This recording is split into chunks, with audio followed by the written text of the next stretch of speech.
We are gonna dive right in. The topics I have highlighted for tonight are gonna be some intro to irrigation, a little bit about substrates, a little bit about planting, and some other stuff sprinkled in there.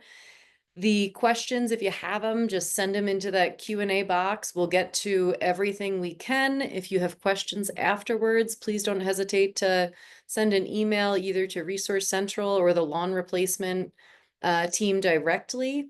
And we'll see how many questions we can answer and how well we can leave you off here. So, whoop, too far. As mentioned, my name is Jessie Crowley. I am the field coordinator for the lawn replacement program. So I manage our field crews in the summer who go out and remove lawns all over the Front Range.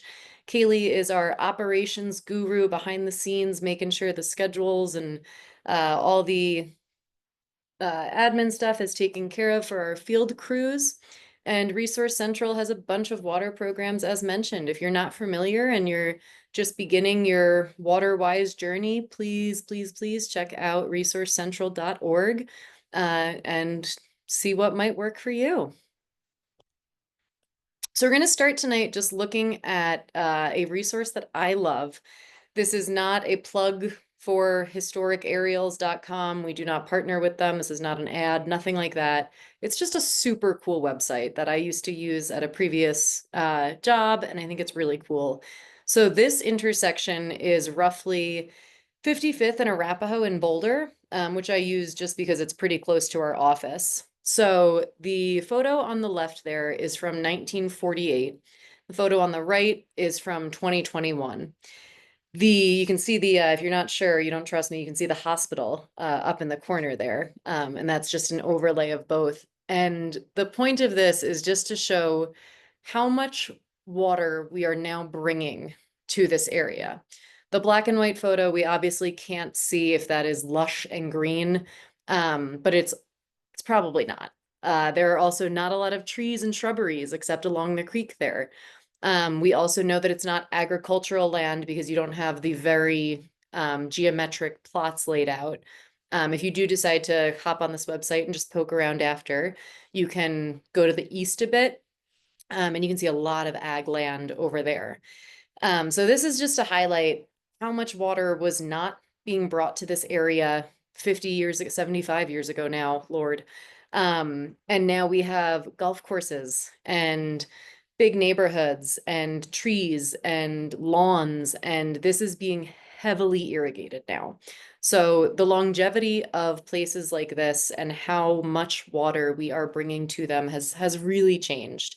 The overall, you know, again, longevity of how we're going to make this last is going to depend on how we use the limited water we have. Water used to be this pretty much unlimited resource, but we are draining aquifers, we are polluting water, and we need to start making some better decisions. So then, now, and who knows what it's going to look like in another 50 years, but a lot of Colorado is very similar to this in that it is not naturally this green. So changes to be made for sure. Again, highlighting kind of the why we are doing this. On the left there, we have our snowpack from, it's our most recent one available. It's from last week. The blue line is the maximum recorded, with the red line being the least recorded.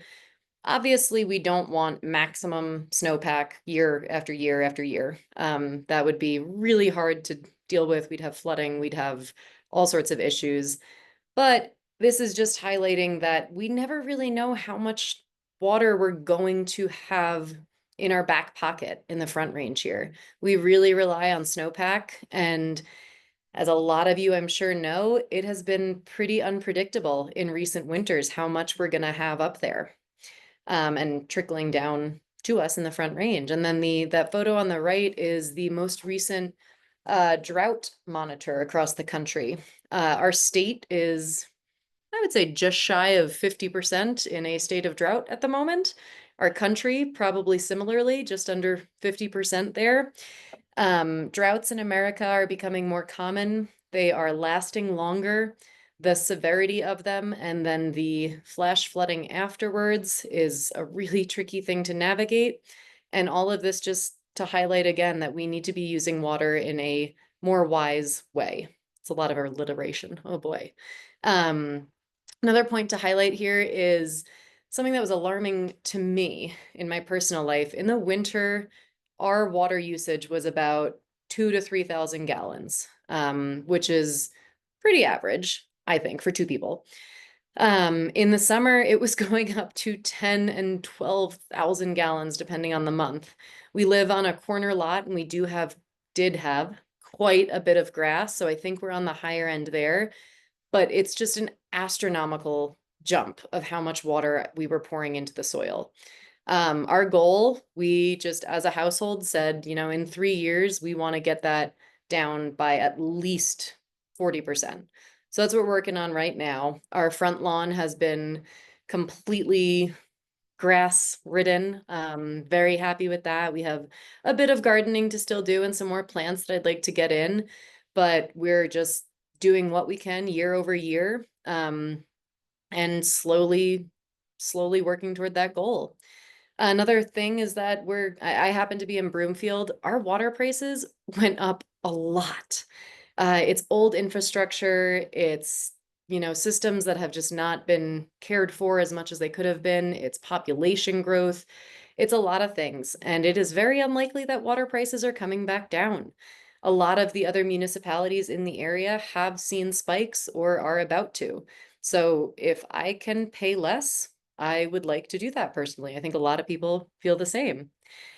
Just the conservation and long-term sustainability of our practices as a society, we gotta rein in pouring water into the dirt for grass that is barely growing. With 10 to 12,000 gallons of water being sprinkled into my backyard, I still had brown spots. I still had dry weeks. It's just not ideal here. The ecological benefits and the payoff that we have seen from converting our lawn to native plants. We have hummingbirds, we have a fox that pops through our yard, we have garter snakes, the bumblebees are gigantic and magnificent. It's a lot better for our mini ecosystem than just grass. And of course, the aesthetic value of converting lawns. I have neighbors stop by to ask if they can take some seeds at the end of the year. I have neighbors who stop by and ask, what kind of bright red flower is that's attracting the hummingbirds? It's salvia, by the way. So there are a lot of benefits I see personally, and we hope to share with you. All right, into the nitty gritty here. Converting the space. So just gonna spend a minute here and then kind of get into the phase two. This was, if you missed our last episode, how to remove the lawns. The most recommended methods we have are the physical removal. That's gonna be your sod cutters, or if you have a very small area, maybe hand tools. It is very quick and effective. We can Resource Central, that is, can remove a lawn in an hour or two. Obviously, larger lawns take a little bit longer, but this project that we're looking at here was probably an hour worth of work. We take all the grass with us, we sweep, you're done, you're ready to plant. The labor is a bit more intensive, so if you're doing it yourself, be ready for a hard day's work. If you're renting tools and disposing of sod, it can be expensive too. So pros and cons. The physical barrier is next. That's going to be kind of sheet mulching and layering. You're going to take your cardboard, you're going to get mulch of any sort, and you're going to just bury that grass. The cardboard will naturally decompose. You're going to keep it moist, you're going to keep it hot, and the grass will die beneath. This is a very long process, though. You're looking at several months before you can trust that what's beneath the cardboard and the mulch is dead. It is not your not your quick removal. It's a very slow process. It is less labor and it is budget friendly typically, but you're looking at probably months before you're ready for lots of planting. We took this route for the second half of our lawn, and I decided that I was going to be impatient, and I then dug small holes of the area that had been sheet mulched and removed the grass from those areas, then put more cardboard down around the exterior of the holes, and am hoping plants take in that. If your cardboard does not break down quickly, though, you run the risk, and this is later in the season, you run the risk of those plants not really rooting themselves very, very well and making it through winter. So that's just a slower process. Similarly, solarizing is going to be longer. It is, again, very budget friendly, very, very low effort, but you are putting a giant plastic sheet on the area that you're trying to kill. If you're in a HOA or a neighborhood that likes things looking a certain way, you might have some pushback there. Great for backyards, though.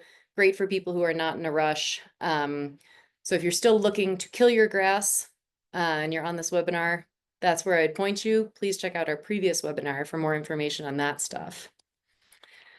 All right, the planning. If you know how you're going to remove your lawn and you're in the planning stages, this is where I'd start. My two favorite questions to ask are, how long do you want or need this project to take? And how much grass are you looking to remove? I think a lot of people either show up to lawn removal with Resource Central or, look at these xeriscaping projects and they say, oh, I have to remove my whole lawn. You absolutely do not. This project is a great example of a little bit of a time. A couple of years ago, they started with the corner by the fence. A couple of years later, they're ready to take a few hundred square feet more. So do what you can when you can, if that's your method. And then how long do you want it to take? Are you going to DIY this? Are you not in a rush? Are you ready to, make this your summer weekend project where one day a week you're tackling some more of the lawn removal or the project to get it where you want to go? One weekend you remove the lawn, the next weekend you mulch, the next weekend you plant, etc. Consider if it is a portion of a lawn, if it is going to be that whole lawn next to your driveway, if it's going to be that weird section in the front that nobody ever uses. What works best for you is what works best for your project. Another really important thing to consider is your sprinkler zones. If you don't know what your sprinkler zones are, I highly recommend getting familiar with your control box, popping up one zone at a time, and draw yourself a little map. You might need a buddy system, or you might have to turn the system on and then go take a walk and find which heads are all up and activated. But this is so that you do not remove a section of lawn, need to decommission those sprinklers or convert those sprinklers to drip, and then realize that another large section of your lawn is dying because it was reliant upon those sprinklers. We highly recommend making sure that your lawn removal project is in some sort of cohesion with the sprinkler zones that you currently have. Or if you're getting rid of the whole system and you're going to hand water your lawn, those are options too. But we hate to hear when people are losing more of their lawn because they didn't check the zones beforehand. Again, how much has to happen right now is going to be how much effort, how much money you put in. Who is doing the work? Is this going to be just you? Is this going to be a family project? Are you hiring help? All these are going to help you decide the overall scope of your project, how big it is, where it is. The budget, similarly, can you stick to it also? When people remove their lawn, that is one piece of the equation. The substrate, the mulch, the rocks you put down is another part of the equation. The plants that you're then putting in is another part of the equation. We do not recommend, we do not want to see, I hope that people stop doing it, full rocks. We're not trying to remove lawn and just turn Colorado into more of a desert than it already is. We are looking for plant materials to go back in that's going to keep your soil healthy. It's going to keep your house cooler. It's going to keep the neighborhood cooler and more beautiful. Please, please, please don't just rockscape everything. And yeah, just again, different strokes for different, oh, and I should go back to the budget. Check out our reuse yard. If you're looking for, garden materials, if you're looking for timbers for edging, if you're looking for garden boxes of sorts. A lot of that stuff you can find at our reuse yard or Facebook Marketplace or, places where you don't have to buy it brand new for top dollar. All right. The design is quite a big part of planning. The end vision is really important to kind of getting stuff started here. If you want a finished product, just top to bottom, a kitchen renovation, if you will, if you want the dishwasher, the fridge, the stove installed, done, you don't want to come back to it again, then that is going to be a big project. If you're willing to, bite off a little bit at a time, that's going to make a DIY, especially project, much more feasible. And it's going to make a project that you're hiring landscapers for a little more budget friendly. A good example with these two projects here, beginning of the season, lawn removal, mid-season mulch, end of season plants. It doesn't have to happen all in one swing. The paths and the walkways can happen a whole later season. Divide the budget into 2 years. If you want to get your plants and your substrate down and then spend money next year on the beautiful flagstone, do that. I think people can be intimidated and deterred by the price sticker of everything happening up front. And unless you're planning on moving or unless you live in an HOA with strict rules, there's a lot of flexibility to these types of projects that I think people can take advantage of. So again, with the designing, what kind of plants and what density of plants are you looking for? If you have absolutely no idea, check out Garden in a Box, check out CSU Extension. There are a lot of resources that will give you the suggestions, that did the homework for you, that will save you time and effort. I can tell you that before I worked at Resource Central, I was a customer. I was starting my front lawn conversion, and it was wildly intimidating to try and figure out what plants were the best native plants or what plants were gonna bloom beautifully or what the heck. I have a green thumb for indoor plants. I had no idea what I was doing outside. Coincidentally, Broomfield was partnering for discounted Garden in a Box kits, and it all worked out beautifully. They curated the box, they gave me tons of information, care of the plants, I all about what types and why they picked them. It's a really great resource. If you don't know about it, check it out. Another really important part of the design is mulches and substrates. Substrates, if you're not familiar, just a fancy word for mulch most of the time. So that's going to be your rocks, your gravels, your wood chips. And what you want that to look like is going to be a big part of your budget. Rocks are a lot more expensive than wood chips. Wood chips, a lot of municipalities actually give away for free. If you're looking for the colored wood chips, that is going to be a little bit more expensive. Most of the time, we don't recommend that because they're usually treated and you never know with what. You're also going to have to replace those. They're going to get bleached by the sun in Colorado very easily.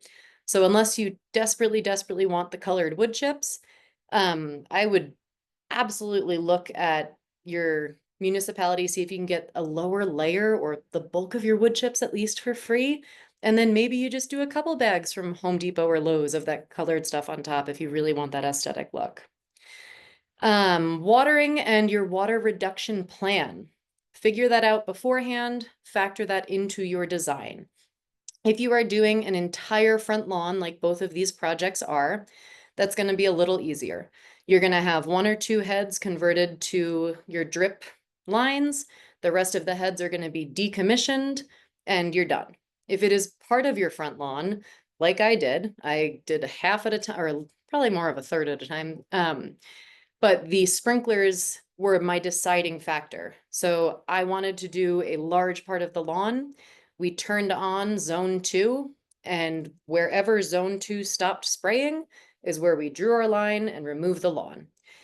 To not do that and then have zone 2 watering my wood chips where grass had already been removed would be a big waste of water. And then also to cut it off prematurely and have the sprinklers not reach that grass and have that grass be dying would have been lousy too. So highly, highly recommend figuring out your watering situation before you dig in. Um, a little repetitive, but what needs to happen immediately and what can fit into the budget today? If you get halfway through this project and go, "Oh, we are way over budget," it stinks. I've been there too. So make sure you map it out on paper, make sure you know how much of this project you're getting done this year, and go from there. Another really important design key that I talk about with a lot of folks is access. The top picture, I have that circle placed over a HVAC unit. It's probably a condenser. And the path is there, I would imagine, to partially reach the HVAC system. There also might be a fence back there to a backyard, as I'm pretty sure this is a front yard. I didn't check actually. Could be either. But you want to make sure that all of your utilities have access. You want to make sure that fences in the backyard have access. That's what picture number 2 at the bottom there is. That's getting into their backyard. If you ever have work done inside the house too, and you need contractors to be going through the back of the house, be it because the sliding door is bigger, or be it because they're going into the basement through a window, who knows? You want to make sure they have access to things and that they're not trampling through your beautiful garden on year 3 when everything is just exquisitely blooming.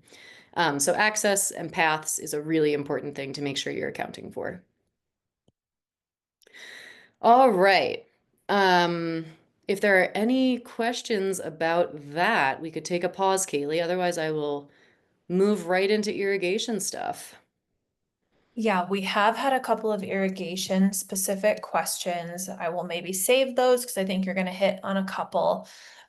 Someone was asking about general thoughts on using a landscaping fabric under a substrate. So overall, not so much. Landscaping fabrics are typically made of plastic, which we do not need more of in our environment. They typically interfere with water permeation. So if you're ever looking to expand upon or just keep the soil underneath the greater area healthy, that's going to hinder that. I will say that I have personally made exceptions in 2 areas. My walkway going up to my front door, where I never want plants to grow. It's a small gravel path. Underneath that does have plastic fabric. Resource Central is not endorsing that, but I do think that there are reasonable exceptions at times. If you are looking for a layer underneath your substrate and in between your soil and your beautification up top, cardboard is a terrific option. You can get it for free from all the shipping we do typically. Collect it from your neighbors, put a post up on Nextdoor.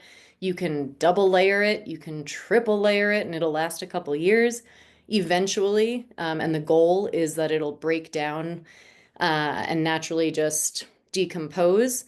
And by then, the hope is that your garden is strong enough in the places where you want it that you're not so worried about weeds. Weeds' worst enemy is good competition. It works better than pesticides, it works better than pulling. Good competition is what blocks weeds. Um, so yeah, that's my spiel on weed tarp.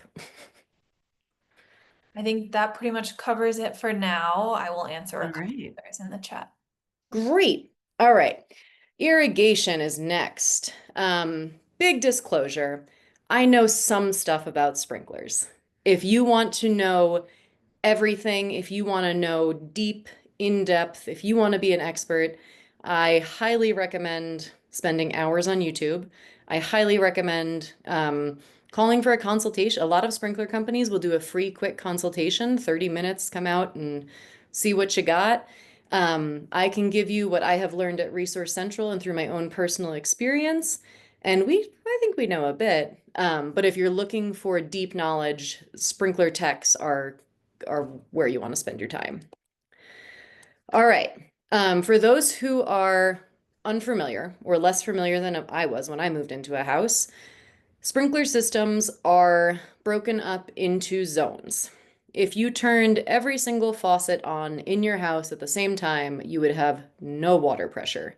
Similarly, zones for a sprinkler system have to have enough pressure to turn on and then spray. If you turned them all at the same time, it'd be a no-go. So zone one will go on with the control valves that are hooked up to your water main, same as the tap water that comes out of your sink, and then they will go off. It is on a automated system most of the time. Excuse me. Um, and you can have, I mean, I've seen residential properties with up to 12 zones probably. They can be extremely small and isolated. They can be huge. And I should also put the disclosure in here that we are going to be talking about standard pressure sprinklers only. Those higher pressure systems that larger lawns have are beyond my scope of knowledge today, unfortunately. So yeah, the picture on the left there is just how the zones and the hoses are generally hooked up. In the middle, we have the underground tubing. That's the stuff that you don't see, and the heads that are generally pretty much below ground. The center of the sprinkler is all that pops up out of the ground. That's what is spraying, and then it pops down when the pressure turns off and the sprinkler's done. Generally, you don't see sprinklers. If it's anything like my house, they get super, super recessed over time, and you can't find them unless you do turn the system on at all. The basics of an irrigation system, you have your main line coming out of a house. Those are going to the control valves. That's that green lid on your property. You pop the lid off and you see the different controllers. The hoses are going to go to head, or the control valves are then going to the hoses for distribution. All the hoses are hooked up to heads, which are going to pop up and down, and the heads lie within different zones. So just some sprinkler 101 there. The capping of heads is something that it's going to be very important come conversion time. You're going to take a whole zone offline. There is not an easy way, I definitely don't recommend it, to take one sprinkler from a zone and make it a drip line while the other sprinkler in that zone still sprays normally. The pressure is not going to be enough. It's going to get wonky. There's no easy way to do it. So figuring out your zones, figuring out which sprinklers you can decommission is going to be very useful. When you are working on any sprinkler system, if the system is not on, activated spraying, if you don't see water coming out, generally you're not going to have water to deal with. But best practices is just turn your water off before you start working on your sprinkler system, should anything go haywire. Another tip is be ready for residual water. That bottom right picture with the hand unscrewing the sprinkler, when you do get to a point of taking off a head, if the system has been charged recently, has had water in it at all recently, chances are, especially if it's toward the end of the line, which is usually toward the sidewalk, when you unscrew that head, you're going to have just some gurgles. If you haven't dug the hole deep enough or wide enough, you're going to turn it into a mud pit very quickly. So make sure that you're digging deep enough so that that water has room to bubble over and not make a complete mess, or make sure that the sprinkler system hasn't been charged for days, and hopefully has a little bit less water in it then. The different makes and models may lead to different parts. Not guaranteed. Some are universal and interchangeable, which is great. Some are not. The common brands are sold at your Lowe's, your Home Depot. There are also a lot of sprinkler retailers online now that will sell universal parts when you need them. But if you're going to start a sprinkler conversion project, make sure you're ready with the brand you have. That's usually on the cap when the larger circle on the top there. And maybe plan to buy a couple extra pieces in case the first two don't fit. Again, you might get lucky, everything might fit, but it can go either way for sure. Again, zone consideration and the pressure consideration. When you are changing out heads, when you are capping heads, You want to make sure that the water still has somewhere to go. I would not recommend capping every single head in a line and then leaving the line live, because then you're pumping water into these hoses and the water has nowhere to go. When you do change out heads, you want to make sure that you have some sort of pressure regulator. We're going to get to slides where we have the conversion heads that Resource Central actually distributes with our garden kits. And the Rainbird conversion heads have a pressure regulator in them. So if you're buying a conversion kit, chances are you have a pressure regulator in there somewhere. If you do not, and you are completely, doing this yourself and getting super creative and super specific, do not forget your pressure regulator. With that, to cap a head, there are 3 points you can do it at: the top, the middle, the bottom. They are all fairly simple, I think. The tippy top there is going to you're going to unscrew the sprayer, you're going to put the cap on, you're going to leave everything else. Super simple, super quick, very reversible. If you change your mind or if you want to eventually convert that into something else, that's a really easy and very flexible way to do things. The middle there, that's the cap. What you're going to do is dig out a little bit so you can get a nice clean removal of that cap. You're going to take out the entire cassette. You're going to install a new cap that does not move, does not change. So what'll happen then is the water will still, and this is for both the top and the middle, the water will still come into that sprinkler head, have nowhere to go. Gravity will take it out of that sprinkler head when the system is no longer charged. It will redirect to other sprinkler heads that have exits and have distribution sources. But again, the option 1 and 2 are really good for quick, easy. If you're not sure if you're going to change things down the line, still leaves the sprinkler head pretty intact. And then option 3, still pretty easy, but you're going to have to excavate down around the sprinkler head. You're going to want to access the hose that the head is coming off of. This is a good method for if you know you are absolutely done with the sprinkler head, or this sprinkler head is in a really dumb location and you're never going to use it again. You don't know why the people put it there. Or we're putting a patio here, so we don't want an active sprinkler head underneath our patio. You're going to unscrew the head. There's a little tiny cap that's going to sit right on the either L joint or elbow or whatever joint is coming off that hose, and you're going to cap it right at the hose. If you're like me and you get nervous about things leaking, there are also hose extenders that you can buy, and that'll bring the cap back up toward the surface so that if you ever want to, make sure that nothing's leaking, you can access that extension pretty easily. It's an option. Some people like it, some people don't bother. Again, if you're going to disconnect at the base and remove an entire head, either plan to never ever use that head again because it's going to be a pain in the butt to find, or maybe when you cover that hole back up, put a rock there, put something identifiable there.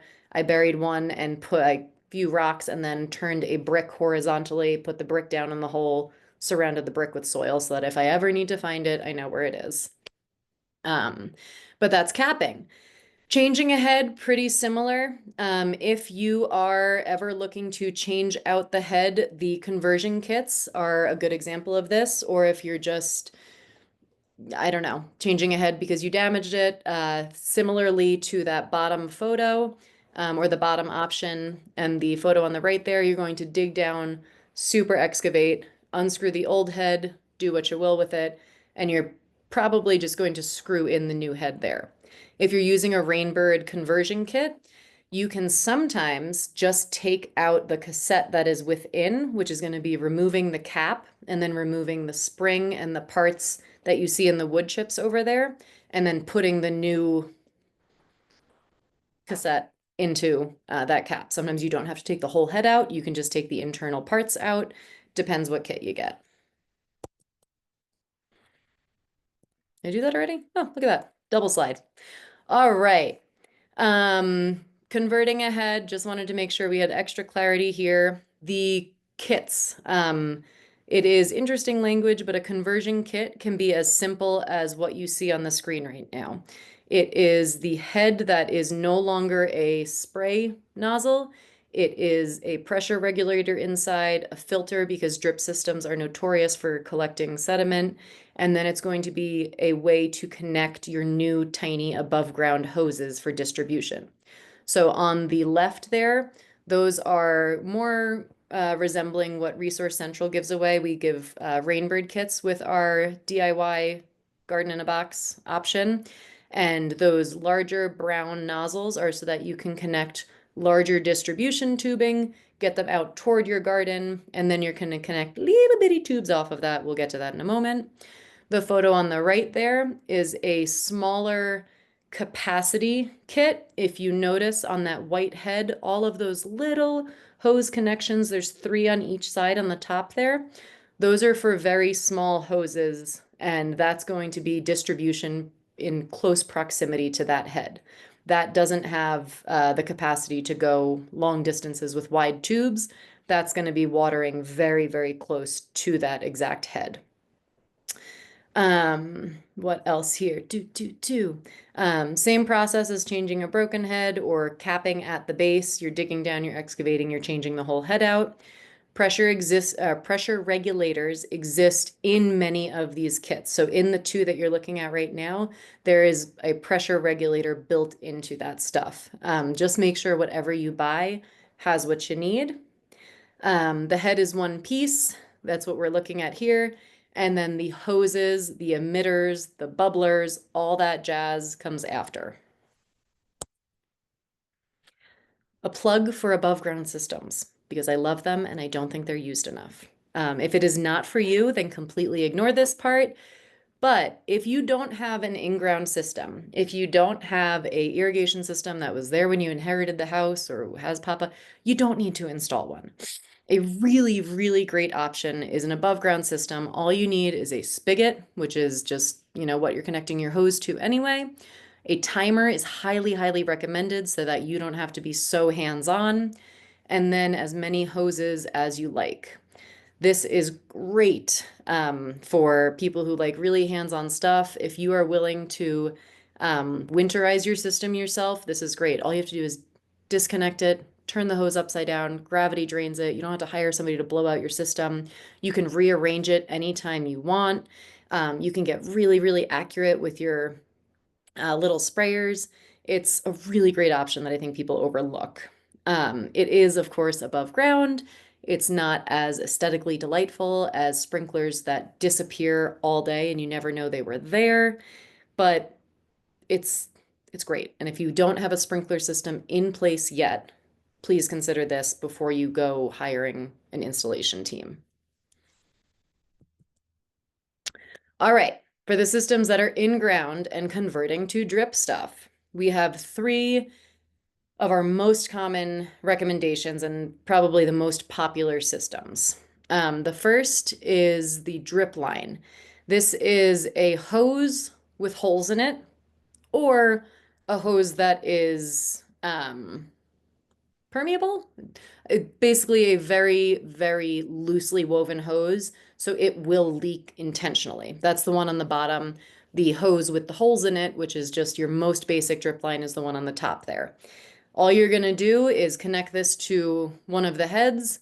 Once you switch out the internal components, you're going to lay the hose out in the area you want, and you're done.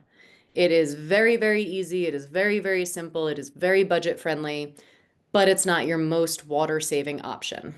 It is tricky to be very accurate with it. So it's good for dense areas. If you have, a circle that is just chock full of plants and all the roots are right there and all the roots are clustered, this could be a pretty good option for that. A young tree, a temporary system for that. This is great for that too. But overall and long term, these are not our favorite systems. Point source is the middle. This is my favorite system. It is super effective for very accurate, very controlled watering. If you're looking for water savings above all, for any reason, this is probably where you want to spend your time and money. It is very customizable. The red head that you see at the bottom is a gallon per hour adjustable head. So you can adjust how many drops come out of that. It is very, very customizable. It is excellent for your perennials, for your garden in a box kits, for your smaller plants that are going to need some TLC those first couple years. It is a little bit more effort to install, depending on how big your garden is and how complex you need this system to be.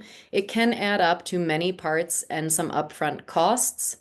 But again, long-term savings, long-term water conservation, this is where you want to be. Lastly is the micro spray. It is very popular for veggie gardens. It's very effective for veggie gardens too. For other gardens and general perennials, it is not our favorite recommendation. A sprayer is very prone to evaporation, to inaccuracies, and while it will, you can, push it down and get it close to the base of that plant, it's really not root focused. And that's what we want for a lot of these gardens and for a lot of this water-wise change that we're trying to see. It is Again, let's see. Oh, excuse you. Sorry, we missed dinner time. So, um, it is a little bit more effort to install, just like the point source system, but it is, overall pretty easy. You're hooking up hose to that stake and you're staking them in the ground wherever you want. Jess, there was a question Yeah. on quick. Somebody was asking if the valve at the bottom of your screen on the last slide, if that was adjustable. Do you know the answer to that? The that black valve looking thing. My guess is the black or the red one. Yeah. So the red one is excuse you. I'm so sorry. The red one is actually a head you will take off completely and put a new one on. The black one came from our former manager, and I'm glad I gave the disclosure. I believe it is part of a spray system and is adjustable to increase how much distance or volume you are spreading, but don't quote me on that. The micro spray systems do have that capability where you can, in fact, adjust either diameter or volume. I'm not sure if that's exactly what that device is, though. Yeah, that's a super fair point. I also know that a lot of micro emitters, the color translates to Yes. the precipitation rate. So that is another way to change how much you're watering. Yes, yes, for sure. Yeah, the red heads, the green heads, the blue heads, the black heads, for that center column there are all going to be different gallon per hour drippers, emitters. So, and you'll see those when you go to a hardware store, or when you buy a Rainbird kit. A lot of the time they'll come with multiple emitters, which is what is on here. The diagram on these are both pulled straight from Rainbird. We are not a ad for Rainbird. We are not promoting Rainbird, but we do like their product and we give those away with our garden in a box kit. And they are a reliable partner as the years have passed. So, the diagram or the list on the right here can be a little intimidating. This is a pretty maxed out example though. The top three there, your backflow preventer, your pressure regulators, a lot of folks are not going to need those. A lot of folks are going to have that stuff built into conversion kits that you buy. The tubing, definitely going to need different types, different diameters of that, depending on how big your project is. If you have a very, very small area, you're going to be able to use a much smaller kit like the one you see on the left, where it's just a head with the hose connections right on the top of the head and some narrow hoses going out just a few feet in every direction. Super awesome for smaller projects. But for the bigger projects, when we're talking a few hundred square feet, you're going to need larger distribution hose that looks more like a garden hose to get the water out there, and then small emitter hoses that are going to connect and really get to the root access of your plants. So different types of tubing. The gallon per hour drippers there, that's what we were just talking about. In this kit specifically, There are two heads, a 1 gallon per hour dripper and a 2 gallon per hour dripper. Younger plants typically need more water. The older the plants get, you can typically water them less. You can either switch out emitter heads or you can turn down your watering schedule. There are different ways to go about it. So if you get your system perfectly set up and you never want to touch these heads again, there are probably ways to do that. I can also tell you that with these drippers, with this kit specifically, I have seen many different iterations of where the dripper goes. So the hose is going to come off of your distribution hose. Excuse me, the more narrow one is going to leave your main tubing, and you can put the emitter right at the distribution point from the hose. You can put um, where is it? A barbed elbow or a barbed coupling in with the smaller tubing. Put your emitter in the middle of that because you need your emitter to regulate how much water is going. You need it somewhere. So you can go emitter and then tubing. You can go tubing, emitter. You can go tubing, emitter, tubing. There's a lot of different ways to do it. I've seen people say that it helps with any sort of sediment coming back in the hose. I've seen people say it helps with pests. I've seen people say it's completely unnecessary and you're complicating the system for, you know, unnecessary reasons. But just know that if you start doing your own research, you may see it different ways, and there are different ways to do it. So sorry, getting back onto the schedule here, the bubblers and the risers, that's going to be for different setups. Find what works for you. I really, really like the emitters there. The elbows and the T's are going to be to redirect hose. If you are working with a giant area, you might be able to just gently curve the hose around where you want. But if you need a sharp angle, just like a lot of other plumbing, this is going to help you turn hose. This is really good for raised garden beds or things where you need the pattern to be really sharp. End closures and then a little bit lower goof plugs are a lot like what they sound like. An end closure, you're going to send the hose through, you're going to bend it right back, put a tight kink in the hose, and you've ended it. The goof plug, you made a goof, you plug it with that guy. Your barbed T's and barbed elbows, that's what you're going to use in your puncture holes of your larger tubing. So large tube, one of those barbed couplings, and then your smaller tube coming off of that. The install tool is what you're going to use to puncture those holes. If you have something else, use it. But the install tool comes with a lot of these kits and makes it a lot easier. And then, of course, stakes is a very common thing to come in these kits just to help organize where you're getting your irrigation system set up. Before you do any of that, these are all options. These are all potential layouts, but what you will need and what I cannot emphasize enough is, again, that zone isolation to make sure you either cap or convert the other heads. You are not going to have a drip system and a spray on the same zone anymore. Make sure you measure your hoses and lay out how much room you're going to need. And then gallon per hour estimates. This one's a little tougher. Talk to your landscaper, talk to wherever you're acquiring your plants from. If they are younger plants, again, they're probably going to need more water. More mature plants, you're going to dial that water back as the years move on. If all of that sounded terrible to you, then don't do it. Drip stuff was really intimidating to me when I started. So half of my lawn, I am still hand watering it. And because it's a smaller area, it's really doable. I love being in my garden. I love going out there and seeing how many critters are there. Finding the bumblebees, it's great for me. So if you have something like, I think the top picture is really reasonable. If you want to hand water that and not convert any of your sprinkler, go for it.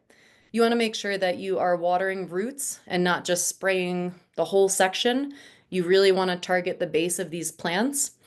Another recommendation is to make sure you're not watering the mulch. The mulch doesn't need much water. It's also going to absorb it like a sponge and not even let it get down to the soil. So if you are going to hand water, just focus on really accurate watering if you want to be efficient with it. It is timely. But again, if you like gardening, why not be outside on a cool evening, being, with your plants and poking through them? Um, what else? The permeation is really important at the root base. Your mulches are probably not going to let a lot of water get down there, so just make sure you're focusing. Um, and yeah, it's hand watering. Misters, I I go back and forth with misters. Just overall accuracy and evaporation, and we're talking the large misters that are coming out of the middle of a garden and spraying out above ground. If you have the leafy stuff like we see in this bottom picture, there's not a lot of water that's going to get down to the root systems. You're going to be watering leaves, and water is going to evaporate off of leaves. If you have taller plants that love general moisture and you want to water it at night and it's a smaller area and that's the move that's right for you, we see it sometimes. It is going to water less than your typical sprinkler system, which is what we're going for, but overall not as accurate as we would like. And then adjusting the existing system. If you don't want to make all those changes, you can just adjust your system down. We do not recommend this for perennial gardens like you see in these photos, but if you're swapping out your Kentucky bluegrass turf for clover, for buffalo grass, for some more native grass species where you still need a good bit of coverage, you can keep your system perfectly in place and then just turn the schedule down. So all that drip stuff can be really, really awesome. But if you're doing it yourself, it's a big project and it can be intimidating, and there are alternatives too.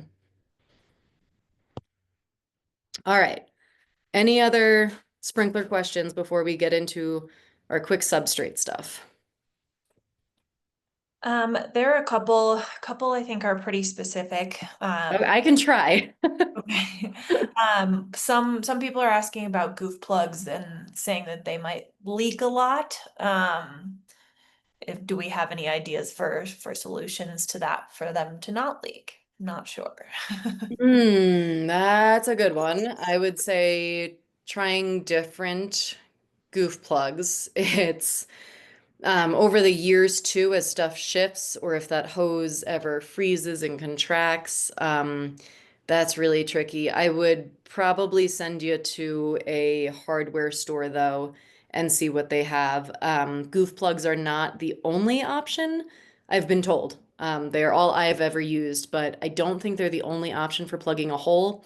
You can also remove a piece of that hose, just cut that piece of hose out completely and then replace a small piece of hose with oh God, the word evading me. But you're gonna have to then recouple the hose at the two ends. But if your leak is really severe, you might just cut out that piece of hose and put in a new piece, kind of like PVC pipe, but Yeah.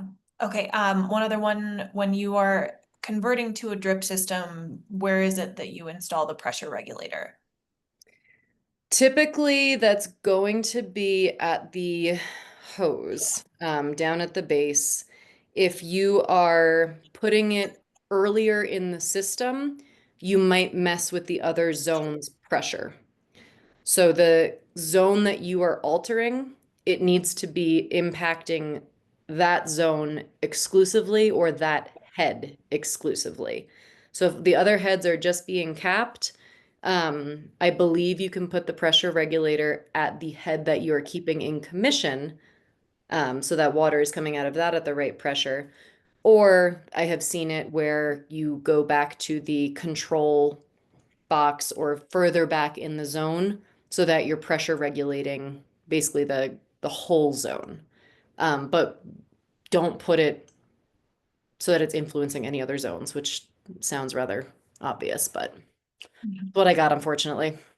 No, that's great. That's great. I think those are all of the irrigation specific questions right now. So I'll let you All keep going. right, on to substrates. Okay, so said it before, but substrates is the fancy word. Mulches. We're talking mulch. The most common are probably rocks and wood chips, but the world is your oyster. Widely, you'll hear the terminology organic and inorganic, And that simply means organic is, your wood chips, your barks, coconuts and other hides, sometimes straw. I've also seen like use grass clippings or use dead leaves and stuff.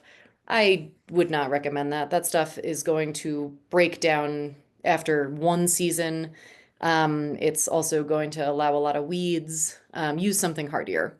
Your inorganic is just like it sounds, your rocks, your gravels, your stones, anything from pea gravel to river rock. If you start going over 3/4 inch, 1 inch gravels, you're going to have probably more potential for weeds and friends poking through there. So I would recommend keeping it smaller. That'll also help keep the water trapped beneath it. The bigger the stones, the more potential for evaporation out. Why we need it is generally just protective of our soil beneath. It is very critical to keeping water down. If you go out in a yard and spray a patch of dirt in Colorado, it's going to be bone dry again if the sun is out within an hour. So to keep that soil healthy, to keep the soil, especially around your plants and your root bases, nice and damp so that it can really absorb that and your plants will stay healthy, we got to trap the water. Um, the weed suppression is also a huge benefit to these substrates. The more you use, the more weed suppression you will have. That doesn't mean you have to go 8 inches deep, but if you only go 1 inch deep, you're going to have less of a barrier between what's trying to fight its way back up and the ecological benefits. If you run your hands through, I mean, that bottom picture there, the mulches are going to be full of little tiny organisms and bugs and beetles and worms and all sorts of stuff that's just generally going to help that garden grow. Rocks are going to have similar bugs. They hold less moisture, so generally they will have a little less biodiversity, but it's that layer right beneath the rocks is going to be golden. We really got to keep the soil healthy by putting something on top of it. And of course, the aesthetic look. The people who, I don't know that I've even ever seen it, but if you just garden and leave the dirt out, it's gonna get messy fast. So make sure you get something else down there, um, and make sure it's what you want. It doesn't have to be rocks. It doesn't have to be wood chips. It doesn't have to be colored wood chips. Find what's right for you. Which brings us to how to pick it. The inorganic stuff, your rocks, your gravels, that's gonna last all but forever. It is, unless you have a rock goblin in your neighborhood. Once that stuff is down, it's down. Pea gravel and like the really, really fine stuff, of course, that has potential for, getting kicked around a little bit more, but if you use enough of it, it's not going anywhere. The water permeation for rocks is excellent. Rocks do not absorb water, and therefore, when water hits them in any sort of volume, it goes down through them. With, 4 or 5 inches of rocks, it's going to be a journey. But with wood chips, it just acts as a sponge. Water is not getting through wood chips for the most part, unless they are extremely thinly layered, which we don't recommend, or unless it's teeming out. It's just they're dry wood and they soak it up. So with rocks, you're going to have that permeation, and aesthetically, I think they're lovely. There's such variety now. You can go to, if you're in Broomfield, there's a lovely little ma and pa shop. It's a privately owned spot on 120th. Not a plug for them, not an ad for them. I just happen to live in Broomfield and love supporting local business. Um, Cons to rocks, though, they are way more expensive. They're super heavy to haul, so just to pay to get them delivered, or if you have a pickup truck, you're making probably quite a few trips. You need resources and you need a budget for rocks. Um, but your money is going to last, so it's what you want.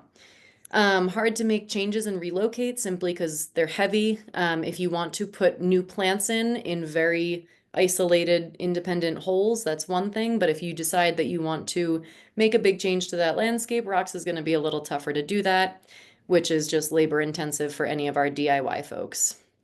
Our organic substrates, our wood chips, all of our mulches, the budget friendly and free options are way up there. If you are in Metro Denver, Metro Boulder, there are so many municipalities that collect trees or tree branches from their constituents. They grind them up and then they give them back to you for free. Broomfield, Arvada, Louisville, no, Lafayette. Um, there are Thornton does it. There's a whole bunch. Call your city, see if they have it. Sometimes they do it just seasonally, sometimes they do it all year round. But if you don't want that to be your whole lawn, consider getting some of that to be your bottom layer so that you don't have to spend so much on bagged wood chips. And it's a great resource that we have. Super easy to work with, super easy to make changes to or relocate. Great for DIY folks. Cons that I hear a lot, it fades color, the sun just warps it, so you're gonna have to replenish it for aesthetic value and because it will naturally break down. Not that it's going to vanish in a season or even, a couple seasons, but you're gonna need to replenish. And then it's a sponge for water. So if you think that on a rainy evening your plants got watered, they probably did not. And that's not to say that if you have rocks, they definitely did. But if you have mulch now, or if you soon install it, after a couple weeks, stick your hand down there and see how dry it is. It's shocking. All right. Not much on substrates because it's pretty much, pick what works for you. But we can go right into planting unless there are any pressing questions. One kind of interesting question about substrates. What do you think about rocks on top of wood chips for a substrate? I like it personally. If you are in a region where you can get free or cheap wood chips and you can use that to your benefit, I think it's a great option. You can half the cost of the rocks you need. Um, you're gonna have to, make sure everything's layered evenly. But if you want the rocks for aesthetic value, that's a great way to kind of work around it. You're still suppressing what needs to be suppressed. You want to make sure that, there's some water getting down there because you're going to have to get through rocks and wood chips then.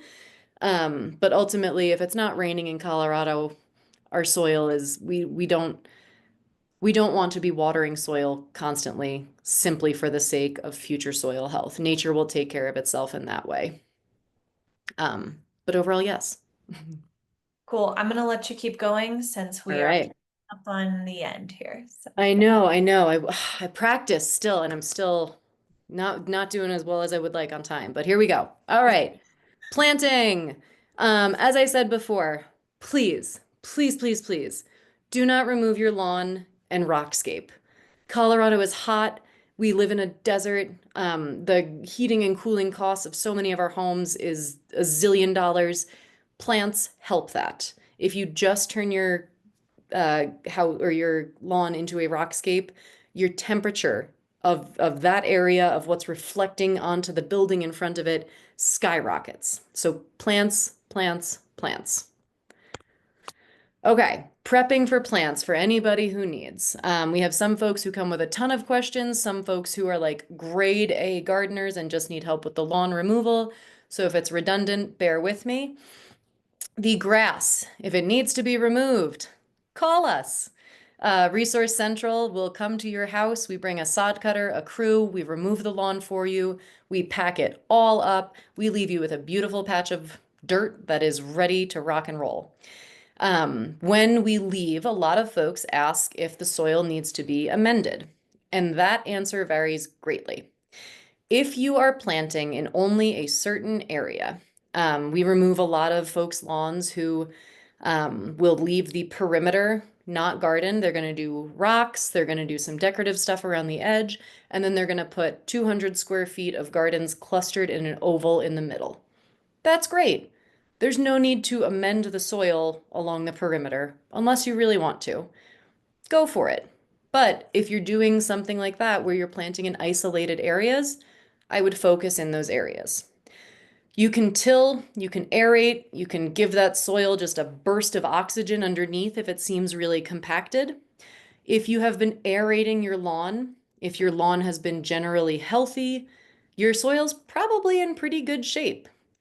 It's hard to grow healthy grass in really, really crappy soil, unless you're using tons and tons of fertilizers and chemicals, in which case I don't know if this is the place for you.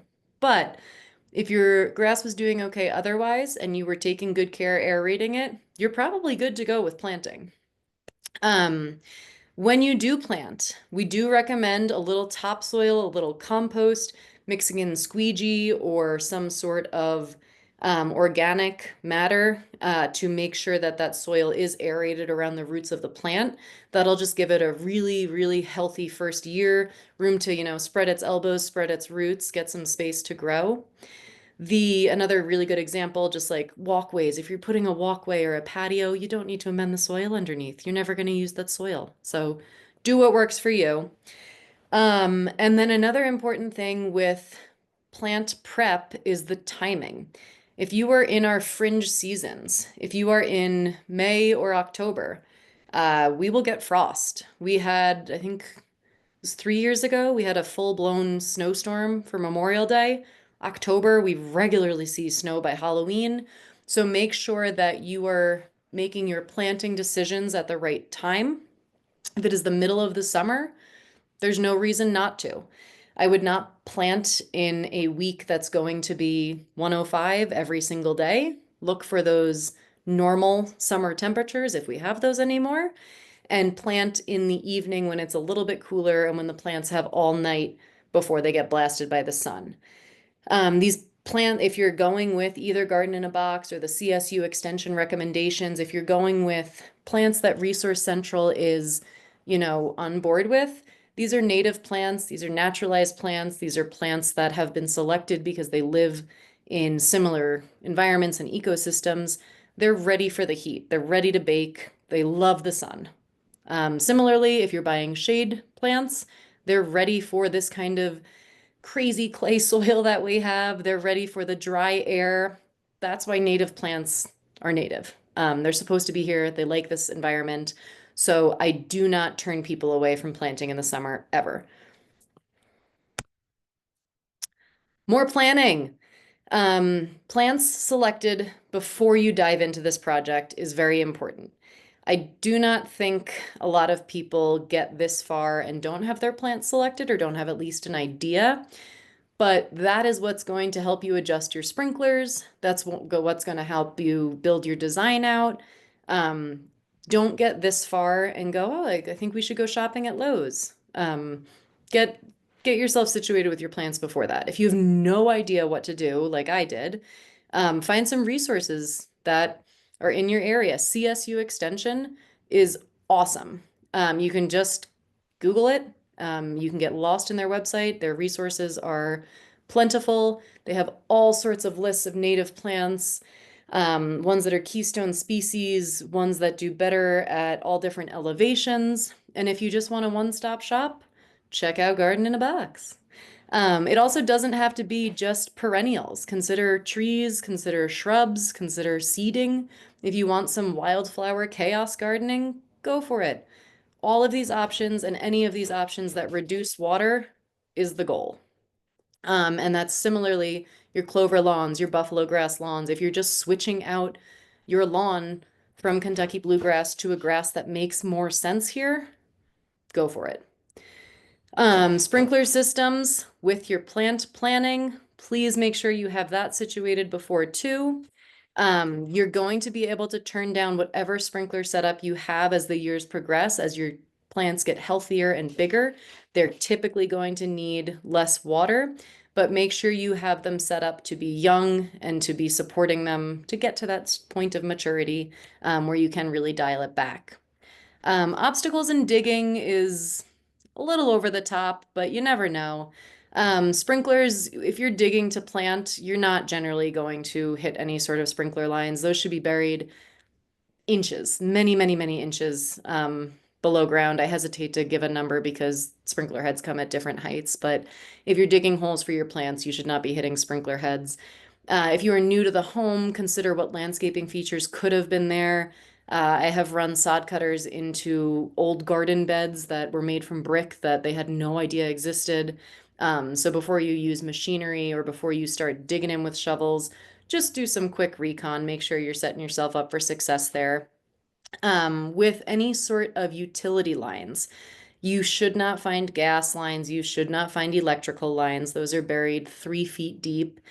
But if you are digging in the state of Colorado, you legally must call 811. Do what you're going to do. 811 is a great resource. It's totally free. They come out, they just mark the project area that you're working in so that you have some awareness of what is there and what is beneath the ground. I will say that we have run into in the past minor electrical lines. If you have like a street light or if you have an old those electrical fences that dogs used to be on, stuff like that.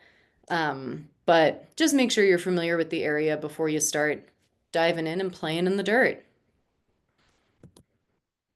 All right. Tips and tricks for planting for anybody who has not done it before.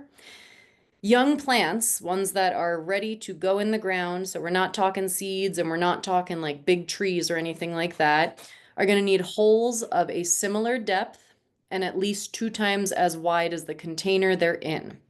You want to make sure that they have elbow room. So when you put that plant in the ground, there's going to be space around it, but you're going to fill that back in. The plants, when they're going in the ground, make sure they are damp or wet. You don't want dry, crusty roots going in the ground. You also don't want to water them 5 minutes before you put them in the ground and say, hey, look, they're wet. Give them a good, nice soak, wait a while, put them in the ground that evening. Bone dry is bad. Make sure you're also shooting for cooler temps. The evening is a great time. You don't want to be planting in the middle of the day in the heat of the day. To plant, if you're buying our garden in a box kits or something similar, you're going to squeeze these containers around the edge. You're going to use what I call the Spock hand. You're going to put the stem in between your fingers here, flip it upside down, shake it out. You're going to support the root cluster in your hand, flip it back over, loosen up those roots some more, pop it in the ground. Do not pull the plant out by its stem. That's a really good way to break a baby plant. Um, and just be gentle with them. They're pretty hardy most of the time, so if it seems like you're breaking the roots or anything like that, they're gonna be okay. But still, yeah, just make sure you're not. I always think of that Harry Potter thing where they grab the plant and the shrieking guy. Don't do that. Lastly, once you get it in the ground, get that fresh soil around it, give it a fresh water, and make sure you get your compost around that plant. You want to trap the water on it. End of season aspects. Ask your provider when you pick up your plants. Different plants like different end of season care. Some plants like absolutely no end of season care and love neglect. One thing I wish I knew, I went for a all wood chip setup on my first go at, and my very, very young plants had a great summer. By fall, they were still fairly small. And by the end of winter, when we were coming back into spring, all the seasonally dead stuff had been broken off by the different snowfall. And when I went to start my spring, I went, oh my God, where are my plants? Because they can get lost in the wood chips. So if you're not doing something like that bottom picture where you have very clear plant locations, put a rock there, put a little garden stake there. Don't lose your plants like I did. Um, the and then yeah, hibernators love those seasonally dead plants. So your bees will hibernate in it, in stems of old stuff. All sorts of eggs will be laid in that stuff for the spring. So if you don't have to behead it, if you can leave stuff over winter, please do. It's great for the environment, for the little ecosystems that we are creating. Another tip and trick I forgot to put on here, if you're digging holes, if you're digging a couple, a small shovel is great. If you're digging a ton, try a shop vac. Poking holes and just loosening soil and then sucking that soil out with a shop vacuum and then loosening it some more and sucking out with the shop vacuum works awesome. Take the filter out, and make sure it is in fact a shop vacuum, but that's a fun little tip that makes work a lot easier. Pests, I don't have too much to give you here because we're never going to recommend chemicals, herbicides. But if you have rabbits in your garden bed like I do, there is a full-blown family living in the front and in the back. I don't know if they know each other. I don't know if they told each other about the cheap real estate, but they're here. We've had to put little chicken wire, little fencing up around quite a few of our plants because they like them. That might influence your plant selection. If you do not want to deal with rabbits, then buy plants that are either rabbit or deer resistant or just are less attractive to them. A lot of that information will be available through CSU or if you buy garden in a box kits. Dogs and neighbors who maybe keep their dogs on longer leashes than they should. You're going to want to probably put up deterrents, either a physical barrier or signs or whatever you got to do to make sure that those baby plants that are closer to the curb make it through the first season. As far as beetles and other tiny little munchers go, that stuff gets really hard. If you are prone to using some sort of chemical, do what you will. A lot of the time, it's trying to make it through that first season. The fruit tree netting can work really well. It's not the prettiest, but the plants will be protected, and it's a good option if the health of the plant is your top concern. Anything else there? Eco-friendly alternatives that have worked to a degree for me are also dried peppermint. It's really potent. Dried cayenne pepper, again, really potent. A lot of the critters and pests don't like that stuff. You can sprinkle that on certain either roots or around the leaves. And if you have someone who shaves a beard, hair clippings work really good. They smell a predator. They don't like that. So just some Hail Mary attempts for what might work to get you off of any sort of pesticides or chemical uses. That's most of what I got. I did it. I'm under time. The last plug is just Waterwise Yards here. This is the website is waterwiseyards.org. It is a resource central resource. It has a lot of great previous customers and participants, a lot of beautiful gardens that people have sent in. You can kind of get some ideas for what you want. You can search by square footage, by what skill set you think you have, by how much money you want to spend. Really great resource if you're just not sure where to begin and you need some inspiration. Please check it out. This is just an example of one that gets sent in. It's our front yard. It was completed in 2014. I clearly picked the oldest one available, but and less than $500 10 years ago. I wonder where that would go now. But take a lap. See, you might find something that just really tickles your fancy. And if you have recently completed a project or are looking to complete a project this year with Resource Central, please send us your stuff. We love to share it. We love to grow this community. We love to get more people on board with water-wise decisions and water conservation and building little tiny beautiful ecosystems in all our neighborhoods all across the Front Range. Woohoo! Yay. Okay, nice job, Jess. One quick follow-up question about not having the mulch too close to the plants was Hmm. somebody asking if the suggestion was to put mulch around the plant and then gravel around the mulch, but I don't think that's quite what you were suggesting. Not quite. So the clarification there is that you don't want moisture trapped against stems or against the base of the plant, which is not the roots. We're talking about the part that's coming out of the ground. We want to make sure that's nice and aerated. So it could be mulch or gravel, but you want to make sure there's for the teeny baby plants. Oh, excuse me. You want to make sure there's at least an inch or two diameter around there so that they can breathe. But then the stuff that's their root system and the stuff that's further around that stem is the water's being held down there. I don't know if I explained that very well, but I yeah. did. Okay. Amazing. I'm gonna call it at questions there, but I wanted to thank Jess so much for her presentation. I hope you all feel empowered to start using some of these methods and ideas in your landscape transformations.